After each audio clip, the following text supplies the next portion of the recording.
محترم سادات کرام، بالخصوص پیر طریقت، رہبر راہ شریعت، شہزادہ حضور عظیم ملت، حضور معین ملت، حضرت علامہ الشاہ الحاج سید معین الدین بابا قبلہ دامت برکاتہم القدسیہ، اور آپ کے عظیم شہزادے خطیب اہل سنت، ہمدرد قوم و ملت، حضرت علامہ مولانا الشاہ سید امیر الدین باپو صاحب قبلہ خلیفہ حضور تاج الشریعہ، اور آپ کے برادر اصغر صوفی ملت حضرت مولانا صوفی کبیر الدین باپو صاحب قبلہ، دیگر علماء کرام، ناظم اجلاس، مداحان مصطفیٰ، اور عظیمی آڈیو چینل کے ذریعے سے دینی معلومات حاصل کرنے والے سامعین، السلام علیکم ورحمۃ اللہ وبرکاتہ۔ نحمدہ ونصلی ونسلم علی رسولہ الکریم وعلی آلہ واصحابہ اجمعین، اما بعد، فاعوذ باللہ من الشیطان الرجیم، بسم اللہ الرحمن الرحیم۔ من عمل صالحا من ذکر او انثی وهو مؤمن فلنحیینہ حیاتا طیبہ، صدق اللہ مولانا العظیم۔ درود شریف پڑھیں، اللہم صلی علی سیدنا مولانا محمد معدن الجود والکرم وآلہ وصحبہ وبارک وسلم۔ محترم سامعین، آج خانقاہ اہل سنت بڑودہ کی جانب سے سلسلے رفاعیہ کے دو عظیم بزرگ، پہلے تو بانی سلسلے رفاعیہ سید الاولیاء عارف باللہ حضرت سیدنا سید احمد کبیر رفاعی رضی اللہ تعالی عنہ، اور ایشیا کھنڈ میں سب سے پہلے سلسلے رفاعیہ کے فیوز و برکات کو لا کر تشریف لانے والے اور سلسلے رفاعیہ کے فیوز و برکات کو تقسیم فرمانے والے، سورت میں سن ہجری 1035 میں سب سے پہلے تشریف لانے والے حضرت سیدنا خواجہ عبد الرحیم محبوب اللہ رفاعی رضی اللہ تعالی عنہ کی بارگاہ میں ان کے عرس کے موقع پر خراج عقیدت پیش کرنے کے لیے آج کی اس محفل کا انعقاد ہوا ہے۔ اللہ تبارک و تعالی اپنے حبیب صلی اللہ علیہ وسلم کے صدقے میں اور سید الاولیاء سید احمد کبیر رفاعی اور آپ ہی کے 15ویں سجادہ نشین حضرت محبوب اللہ خواجہ عبد الرحیم الرفاعی کے فیض و برکات سے ہم سب کو مالا مال فرمائے۔ مولا کریم ان کے بتائے ہوئے چلے ہوئے راستے پر چل کر زندگی گزارنے کی توفیق عطا فرمائے، اور ان کے ارشادات، ان کی نصیحتیں ہم سب کو اپنی زندگی میں اتارنے کی توفیق عطا فرمائے۔ محترم سامعین، یہ ہر انسان بڑا ہو یا چھوٹا چاہتا ہے کہ وہ اچھی زندگی گزارے۔ اچھی زندگی کے کچھ اصول ہوتے ہیں، کچھ رولز ہیں۔ کچھ اصول تو وہ ہیں جو قرآن اور احادیث نے بتائے، اور ان اصول کو، ان رولز کو اولیاء کرام نے اپنی زندگی میں اتار کر اچھی زندگی دنیا و آخرت کے اعتبار سے جی کر کے ہمارے سامنے ایک نمونہ پیش کیا۔ اور کچھ اچھی زندگی کے اصول ہم نے اپنے اعتبار سے دنیا والوں کو، دنیا داروں کو دیکھ کر مقرر کر لیے۔ ہمارے نزدیک اچھی زندگی کے اصول وہ ہیں کہ بنگلہ ہو، گاڑی ہو، اچھی نوکری ہو، شادی کے لیے اچھی چھوکری ہو، دوست احباب ہو، ٹھاٹھ ماٹھ ہو، عیش و عشرت ہو، پیسوں کی اور دولت کی ریل پیل ہو، ہر طرف واہوائی ہو رہی ہو، شہرت عروج تک پہنچی ہو. یہ سب ہم نے اچھی زندگی کے کچھ اصول مقرر کیے، ہم نے اس کو معیار بنایا.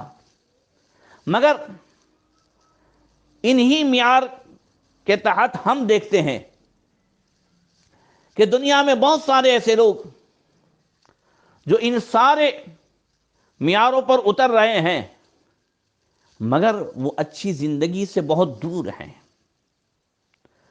وہ زندگی کے سکون و اطمینان سے کافی دور ہے.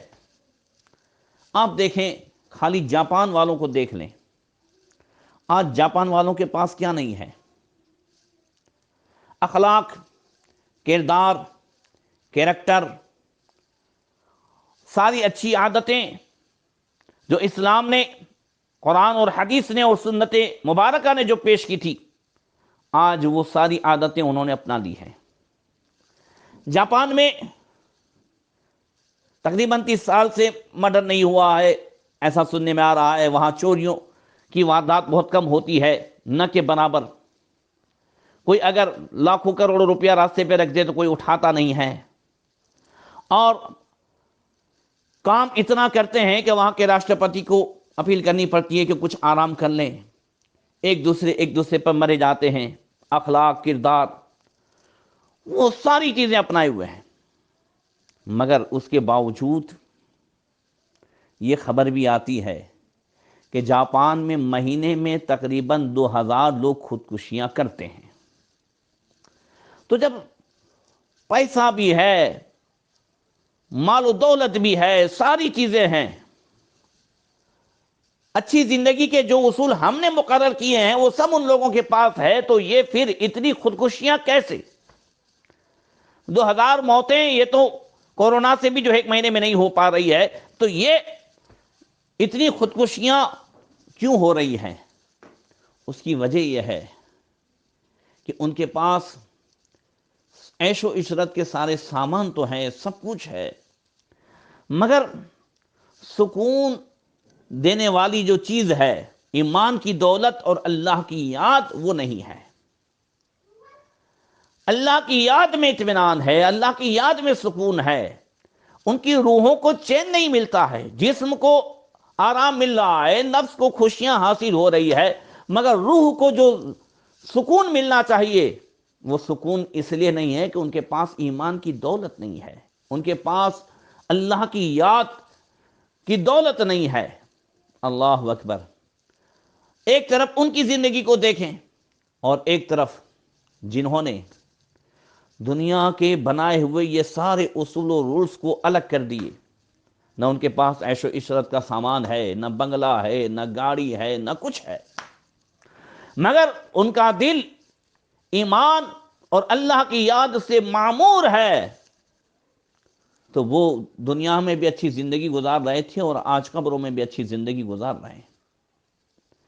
اچھی زندگی کے لیے اصول اللہ تعالیٰ نے قرآن میں مقرر فرمائے کہ من عمل صالحا من ذکر او انثی وهو مؤمن فلنحینہ حیاتا طیبہ، کہ جو ایمان والا اچھا کام کرے، مرد ہو یا عورت، فلنحینہ حیاتا طیبہ، ہم اسے اچھی زندگی جلائیں گے. اللہ کا وعدہ ہے.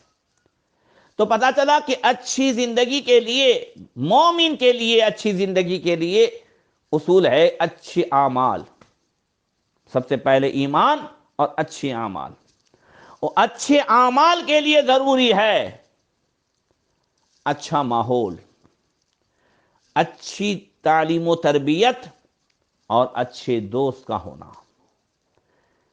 اسی وجہ سے اللہ کے رسول صلی اللہ علیہ وسلم نے فرمایا المرء علی دین خلیلہ فلینظر احدکم من یخالل، آدمی اپنے دوست کے طریقے پر ہوتا ہے، دین پر ہوتا ہے. تم میں سے ہر آدمی دیکھے کہ کسے دوست بناتا ہے. تو بے دین کو دوست بنائیں گے تو بے دین بنیں گے، بروں کو دوست بنائیں گے تو برے بنیں گے، اور اچھوں کو دوست بنائیں گے تو اچھے بنیں گے۔ تو اچھی زندگی کے لیے اچھا ماحول، اچھی تعلیم و تربیت اور اچھوں کی یاد، اچھوں کی سنگت ضروری ہے۔ اللہ ارشاد فرماتا ہے کونوا مع الصادقین، سچوں کے ساتھ ہو جاؤ۔ اسی وجہ سے خانقاہ اہل سنت کی جانب سے ہمیشہ یہ کوشش کی جاتی ہے، حضور معین ملت اللہ تبارک و تعالیٰ انہیں سلامت رکھے، کہ ہمیشہ وہ اپنے مریدین، معتقدین اور چاہنے والوں کو اچھی صحبتیں میسر آئیں، اس کے لیے اچھوں کا تذکرہ، اچھوں کی زندگی کا مطالعہ، اچھوں کی زندگی کی معلومات وہ پہنچانے کی کوشش فراہم فرماتے ہیں۔ انہی اچھوں میں سے حضرت سید الاولیاء سید احمد کبیر رفاعی رضی اللہ تعالیٰ عنہ اور حضرت خواجہ محبوب اللہ عبد الرحیم الرفاعی رضی اللہ تعالیٰ عنہ کی مقدس زندگیاں ہیں۔ یہ اچھوں کی زندگی ہمیں ہر موڑ پر ایک رہنما اصول دیتی ہے۔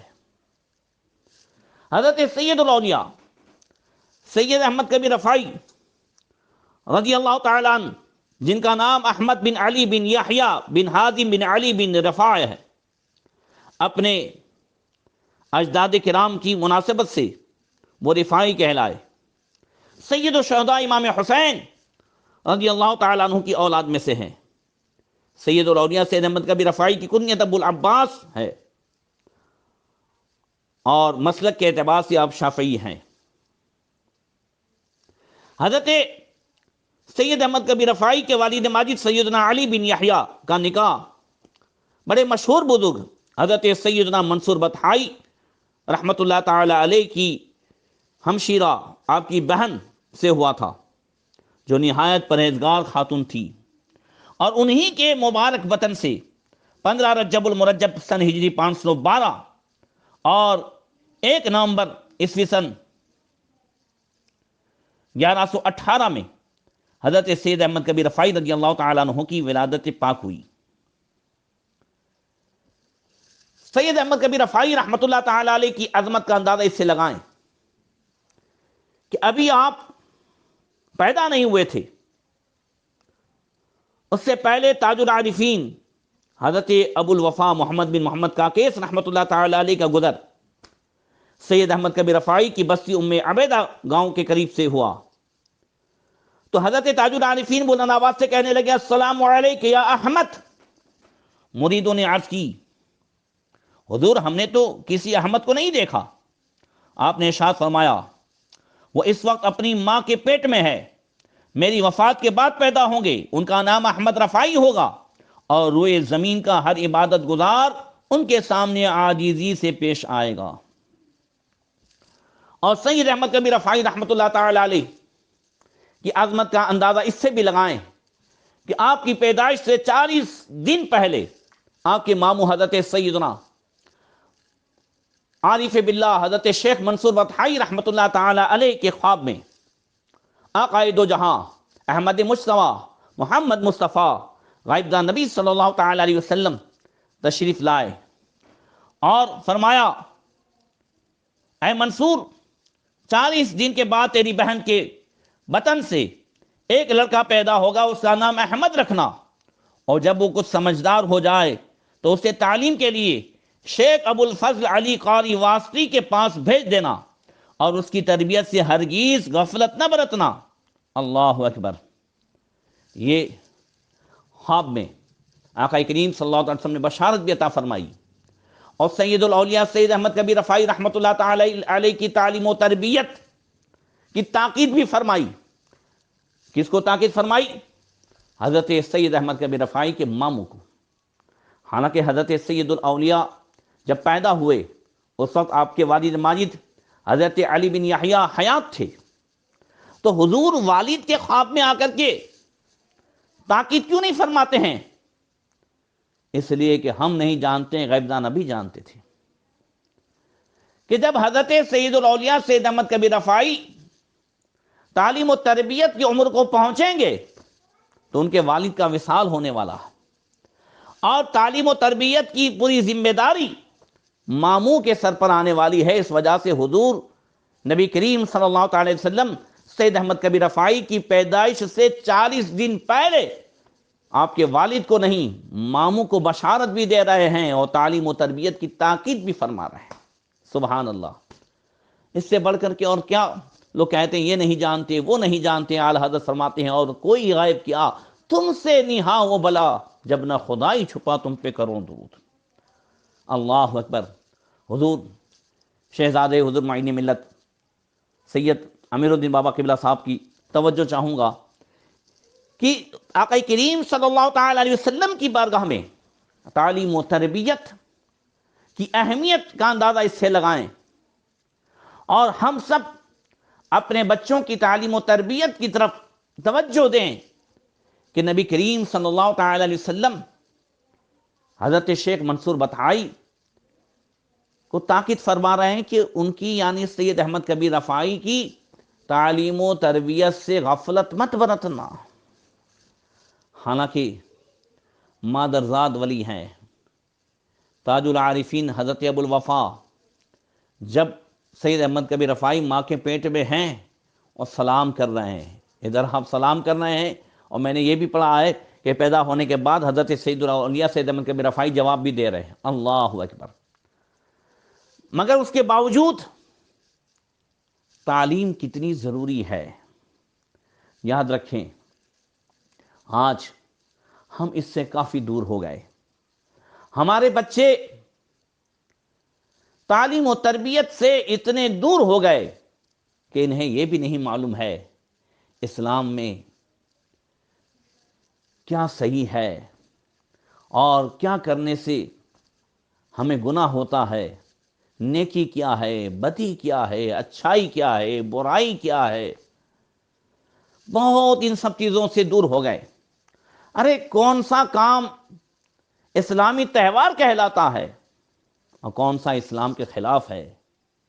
ابھی یہ 14 جنوری آ رہی ہے، یہ پتنگ بازی کی شروعات جو ہے وہ گستاخ رسول اور گستاخ خاتون جنت غیر مسلم حقیقت رائے کی یاد میں اس کے چاچا نے 1 سال کے بعد جب اسے پھانسی دی گئی، یہ سیالکوٹ غیر منقسم ہندوستان جو اس زمانے میں تھا، اور مدینہ الاولیاء لاہور کے کورٹ میں اس کے تعلق سے اس گستاخ جس نے آقا کریم اور خاتون جنت کی شان میں گستاخی کی تھی اس کے خلاف کیس چلا لاہور میں۔ لاہور کی کورٹ نے اسے پھانسی کا حکم دیا، پھانسی پہ اسے جو ہے لٹکا دیا گیا۔ 1 سال کے بعد اس کی سمادھی پر اس کے چاچا نے میلہ لگوایا اور پتنگ بازی کی شروعات کی۔ آج ہمارے بچے وہی پتنگ اڑا رہے ہیں، وہی ڈول لوٹ رہے ہیں، حرام کام کر رہے ہیں، اور اسی کے ساتھ ساتھ نہ معلوم دنیا اور آخرت کے کتنے نقصان کو مول رہے ہیں۔ اس پتنگ کی دور کی لوٹ میں جانیں جا رہی ہیں، چھتوں کے اوپر سے گر رہے ہیں، حادثات واقع ہو رہے ہیں۔ ہمیں چاہیے کہ ہم اپنے بچوں کو سمجھائیں، کچھ اسلامی تعلیم و تربیت سے انہیں آگاہ کریں، بزرگوں کے ارشادات ان کی زندگی کی خوشبو ان تک پہنچائیں۔ یاد رکھیں کلکم راعی وکلکم مسئول عن رعیتہ، ہمیں کا ہر ایک ذمہ دار ہے اور ہر ذمہ دار سے ان کے ماتحتوں کے بارے میں پوچھا جائے گا۔ تو ہمارے بچے اگر ان گناہوں میں مبتلا ہیں تو کل ہم بھی اس کے ذمہ دار ہوں گے۔ بلکہ سید الاولیاء سید احمد کبیر رفاعی رحمۃ اللہ تعالی علیہ 7 سال کی عمر میں حافظ قرآن ہو گئے، سبحان اللہ۔ اور اسی سال آپ کے والد ماجد حضرت سید علی بن یحییٰ تشریف لے گئے بغداد شریف کسی کام کی وجہ سے، وہیں ان کا وصال ہو گیا۔ حضرت شیخ منصور بطحائی آپ کے ماموں نے اپنی بہن اور اپنے بھانجے کو اپنے پاس بلا لیا اور نبی کریم صلی اللہ علیہ وسلم کی ہدایت کے مطابق واسط میں حضرت شیخ علی قاری واسطی رحمۃ اللہ تعالی علیہ کی خدمت میں علم حاصل کرنے کے لیے آپ کو بھیج دیا۔ شیخ علی قاری نے آپ کی تعلیم و تربیت پر خصوصی توجہ عطا فرمائی استاد کی بھرپور جو ہے شفقت اور اپنی خودداد صلاحیت کے نتیجے میں سید احمد کبیر رفاعی نے صرف 20 سال کی عمر میں ہی تفسیر، حدیث، فقہ، معانی، منطق، فلسفہ اور تمام مروجہ علوم ظاہری کی تکمیل کر لی، اور ساتھ ہی اپنے مامو جان حضرت شیخ منصور بطحائی سے علوم باطنی میں بھی آپ نے جو ہے عبور حاصل کیا۔ اللہ اکبر۔ حضرت سید احمد کبیر رفاعی رحمۃ اللہ تعالی علیہ کے اساتذہ میں آپ کے مامو جان اور حضرت شیخ ابو الفضل قاری واسطی کے علاوہ حضرت شیخ ابو الفتح محمد بن عبد الباقی، شیخ محمد بن عبد السمیع عباسی ہاشمی اور شیخ عارف باللہ سید عبد الملک بن حسین حربونی رحمۃ اللہ تعالی علیہ بھی ہیں۔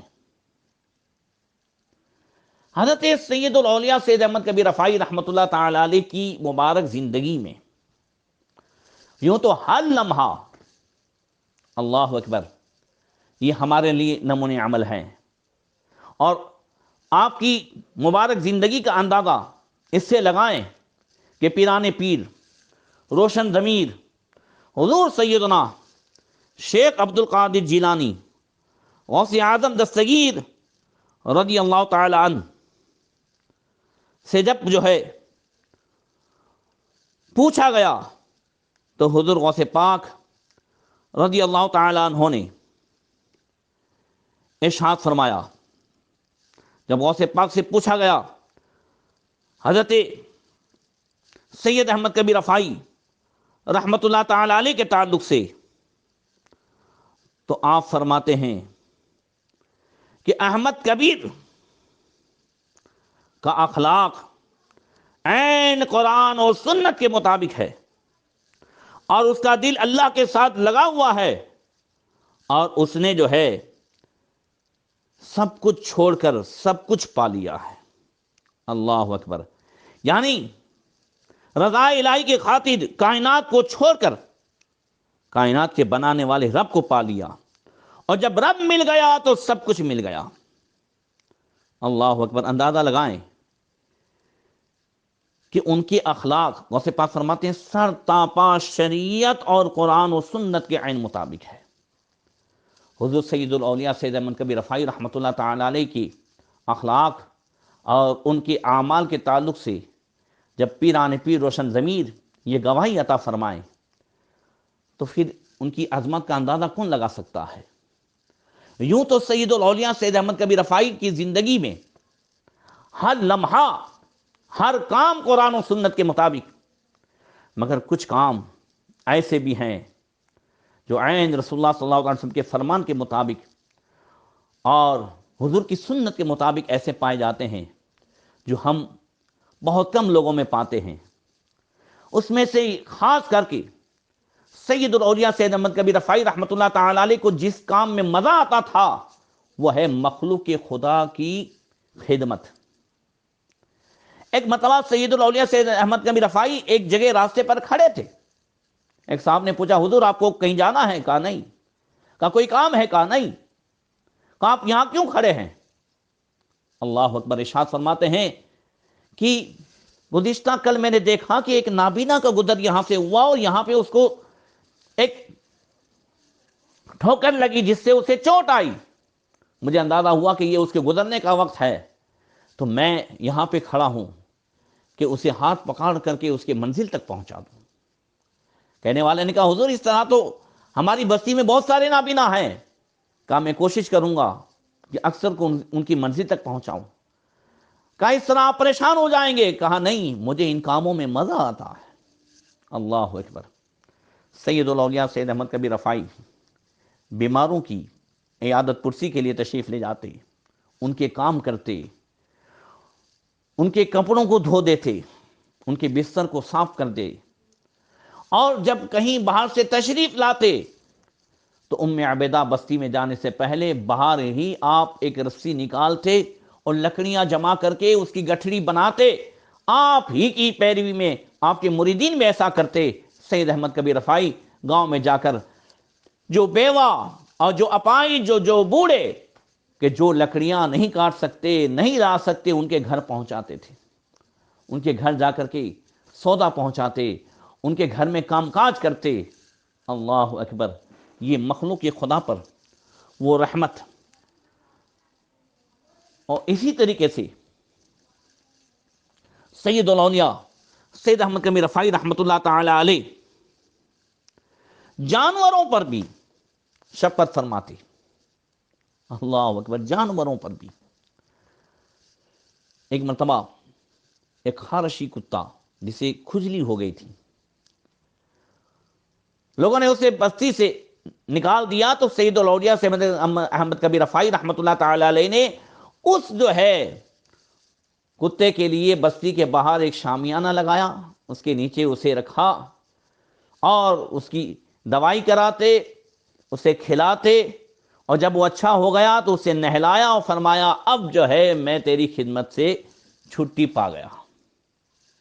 ایک مرتبہ ایسے آپ کے آستین پہ آ کر کے بلی بھی اگر سو جاتی تو آپ نہیں اٹھاتے تھے، مچھر آ جاتے تو آپ نہیں بھگاتے تھے، کہتے تھے جتنا خون اس کی قسمت میں ہے وہ ضرور پیے گا۔ اللہ اکبر! ایک مرتبہ عصر کی نماز کا وقت تھا، سید احمد کبیر رفاعی تشریف فرما تھے، اور اس زمانے میں لوگ بڑی آستین کے جبے پہنا کرتے۔ آپ کی آستین پر آ کر بلی بیٹھ گئی اور سو گئی، خراٹیں لینے لگی۔ اب حضرت سید احمد کبیر رفاعی پریشان ہے کہ ادھر عصر کی نماز کا ٹائم جا رہا ہے، ادھر اٹھ رہے تو بلی کی نیند میں خلل واقع ہو رہا ہے۔ جب ٹائم زیادہ ہو گیا تو آپ نے کینچی منگائی، آستین کاٹی اور نماز ادا کی۔ جب واپس آئے تو بلی اٹھ کے چلی گئی تھی۔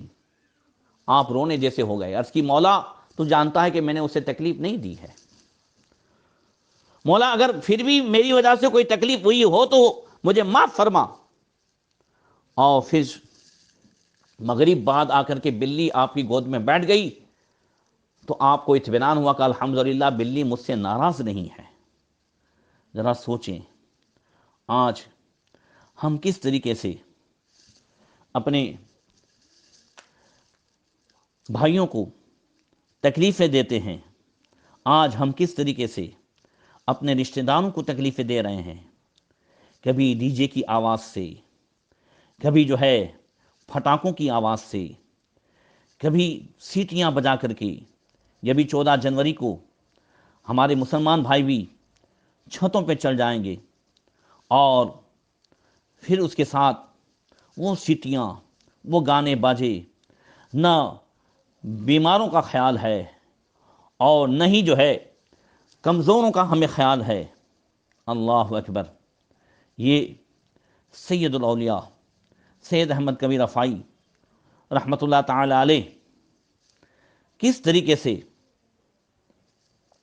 مخلوق خدا کی خدمت بجا لاتے، اور کیسے آپ لوگوں کے لیے ایک رحمت کا سبب بنتے تھے۔ اللہ اکبر! اسی طریقے سے جب کسی عمر رسیدہ شخص کو دیکھتے، بزرگ کو دیکھتے، بوڑھے کو دیکھتے تو اس کے محلے والوں کے پاس جاتے اور انہیں سمجھاتے، اور نبی کریم صلی اللہ تعالی علیہ وسلم کی یہ حدیث پاک انہیں جو ہے سناتے، جو آقا کریم صلی اللہ تعالی علیہ وسلم نے ارشاد فرمایا ما کرم شاب شیخا من اجل سنی الا قید اللہ له عند سنہ من یکرمہ۔ حضرت انس رضی اللہ تعالیٰ عنہ سے روایت ہے کہ آقا نے فرمایا کہ جوان اگر بوڑھے کا اکرام اور اس کی عمر کی وجہ سے کرے گا، جوان اگر بوڑھے کی تعظیم، بوڑھے کی عزت اس کی عمر کی وجہ سے کرے گا، تو اس کی عمر کے وقت میں اللہ تعالیٰ ایسے کو مقرر کر دے گا جو اس کی تعظیم کرے۔ حضرت سید احمد کبیر رفاعی لوگوں کو جا کر کے بوڑھے کی خدمت، بزرگوں کا ادب حدیث کی روشنی میں جا کر کے سمجھاتے۔ اسی طریقے سے مسکینوں کی، بیواؤں کی داد رسی کرتے، ان کی خدمت کرتے، اور آقا کریم صلی اللہ تعالی وسلم کے اس فرمان پر عمل کرتے جو اللہ کے رسول صلی اللہ علیہ وسلم نے ارشاد فرمایا۔ یہ بھی حضرت انس رضی اللہ تعالیٰ عنہ سے روایت ہے، آقا نے فرمایا من قضا لأحد من امتی حاجتا